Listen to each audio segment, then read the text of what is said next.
So a lot of expectation at the conclusion of the BRICS Business Council today. The chairperson of the BRICS Business Council, Busi, Mabiua, noting that with its expanding influence, the bloc now has the opportunity to contribute meaningfully to sustainable global development in its transition to a green and resilient value chain economy. SABC News economics editor Tshepo Mongoai was watching the meetings unfold and joins us now. Tshepo, good evening and welcome to you. Before we even get to what happened today, you've just come back from a trip to Brazil. We saw President Lula da Silva arriving earlier today. We already have quite a meaningful trade exchange with Brazil. I think it's north of $2.3 billion in a number of sectors. But you went there to go and have a look at energy. Energy is a big imperative for South Africa. What's likely to come out of this partnership for us? Well, I think, one, there are parallel lessons that we can draw from the experience of Brazil. They went through more or less what we are currently going through not so long ago. That was back in 2022. Remember that Brazil relies heavily on renewable energy, hydro, which accounts to about 60% of their energy generation. And I think the whole renewable mix is about 80%. So they are quite exposed to the dynamics of renewable. And they really ramped up investment in that particular. But what happened is with hydroelectricity, you find that when there is not sufficient rains, you have a serious challenge. So what they've done out of that particular lesson, they started diversifying their energy mix.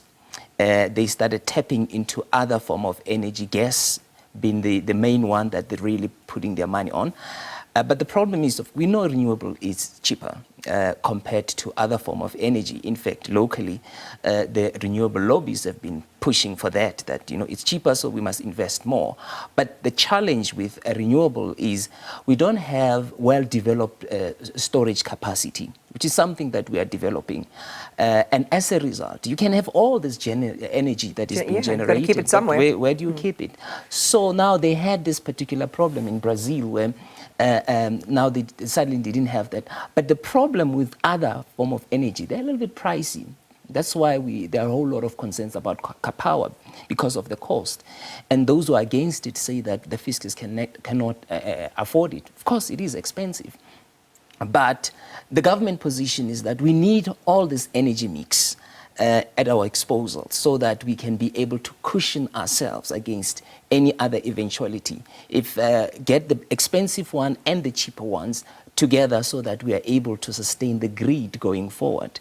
But reality is, see, the whole development around energy mix, the world it's learning, it's developing, policies developing. That's why we have the integrated resource plan draft that is coming out next week, because there's so much that we're learning and we don't know, not only in South Africa, but the world over.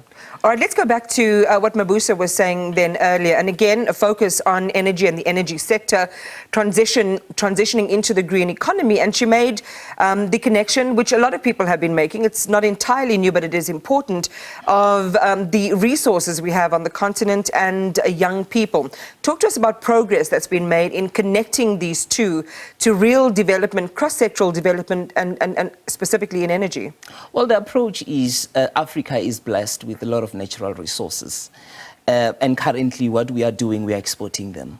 So the recommendation that came out of the BRICS Business Council was that let's develop value addition around the resources that we are currently exporting so that we beneficiate, and by so doing we'll be able to create more jobs, train our people, get into partnership with other companies from the BRICS blocks, and be able to build from there.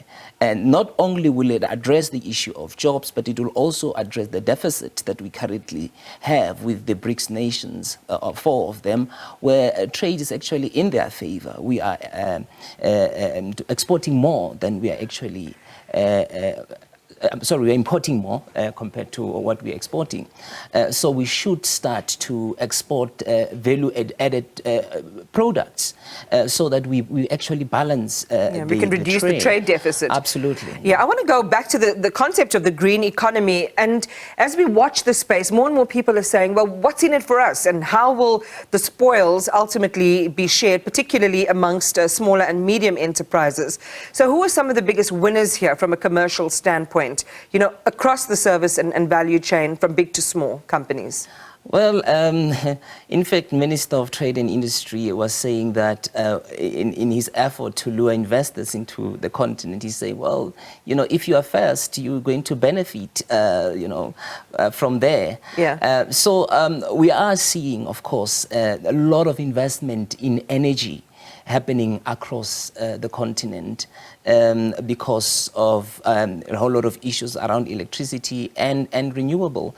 And it is those perhaps who are in renewable. I mean, if you look at, for example, in South Africa, recent numbers, you could see that with the unemployment numbers, construction actually did well because there are a whole lot of renewable projects that are taking place, new projects that are being constructed in the energy space.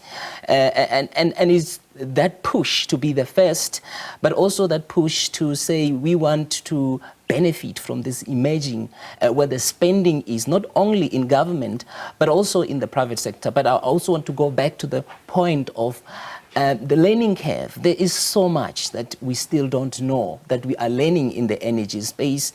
And I do expect that the renewable energy sphere is going to be much different in the next 5-10 years. As you take, a helicopter view, Tshepo, of everything that you've seen, heard, not only from today, but also going into this meeting, along with the invitations issued to many other countries or the expression of interest in joining the BRICS bloc from countries all across the continent and beyond into the Middle East. What's your sense on whether this could spell or become a tangible and big bonanza for participating countries from a trade perspective? I think countries are tired of multilateral bodies that are aligned to the UN, who impose certain rules on developing countries that often disadvantage them, and they have to comply with those rules. And in most instances, there is no consultation with the developing countries. I'll make one example in the marine industry. Currently, the International Organization of Maritime, they've come up with the legislation to impose tariffs or so-called credits that you have to buy because if a ship is emitting, of course, they must be penalized. South Africa, for example, were right at the tip. So we're going to spend a lot of those credits because if you look at the emission for a ship that is coming all the way south, it's going to cost us a lot. And eventually it means that the things that we're importing into South Africa are going to cost a whole lot more. So they're trying to deal with those kind of things and come up with the alternatives.